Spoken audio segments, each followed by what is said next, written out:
Guys, मैं हूँ सना यूसुफ। आपको बताइए कि मेरी रूटीन का एक हिस्सा नई जगहों को एक्सप्लोर करना और नए एक्सपीरियंस लेना है। लेकिन यार, आज की स्टोरी ना थोड़ी अलग है। मैं और मेरे फ्रेंड्स ने डिसाइड किया कि बस जाना है कहीं भी। ना कोई मंजिल, ना कोई प्लान, बस एक एडवेंचर स्पिरिट। गाड़ी में बैठे और कहा कि चलो जहाँ रास्ता ले जाए।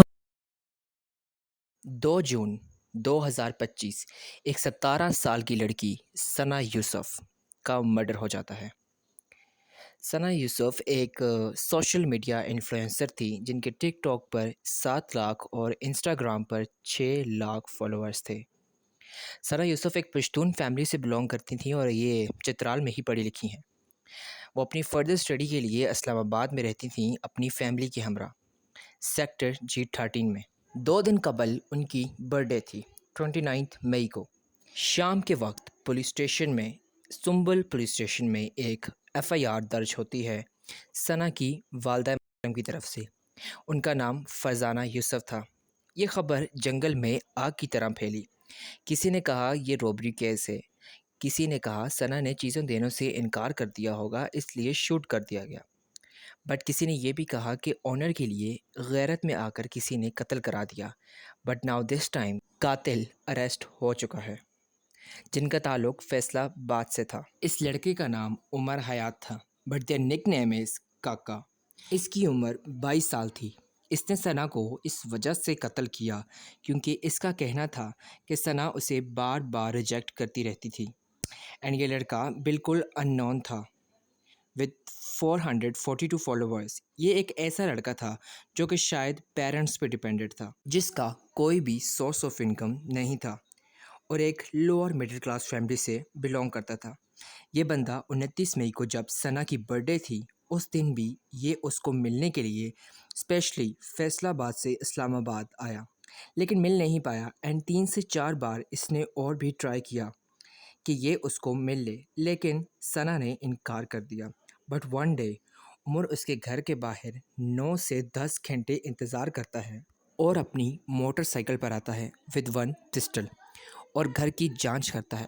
जैसे ही सना की मदर घर से बाहर जाती हैं तो ये फ़ौरन उसके घर घुस जाता है। उस वक्त उसके घर में सिर्फ सना की फूफो मौजूद थी। उमर सना के कमरे तक पहुंच जाता है लिटरली, एंड सना उसे देखकर शॉक्ड हो जाती है। काफ़ी देर उन दोनों में बहस के बाद उमर सना के सीने पर 2 बुलेट्स फायर कर देते हैं, जिसके बाद सना फ़ौरन एक्सपायर हो जाती हैं। लेकिन जाने से पहले वो सना का फ़ोन अपने साथ ले जाता है।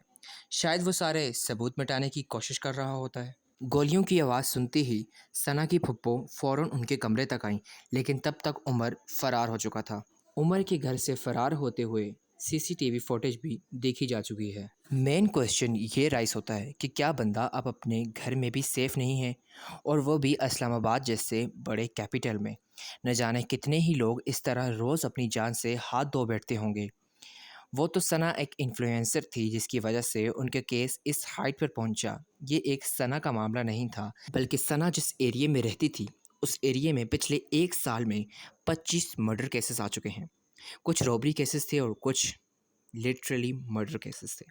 लेकिन सवाल ये उठता है कि एक आम सा बंदा असला लेकर इस्लामाबाद में कैसे घूम सकता है, और वो भी उमर जैसा एक आम सा लड़का। और इस बंदे का बैकग्राउंड भी ऐसा कि ना तो इसकी फैमिली का कोई पर्सन पॉलिटिशियन है, ना आर्मी में और ना ही पुलिस में। ऐसे लोगों को लाइसेंस कौन इशू करता है? क्या इनका बैकग्राउंड नहीं देखा जाता, या हर कोई ऐसे ही असला लेकर घूमता है? पुलिस को चाहिए कि ऐसे लोगों पर कड़ी निगरानी रखे।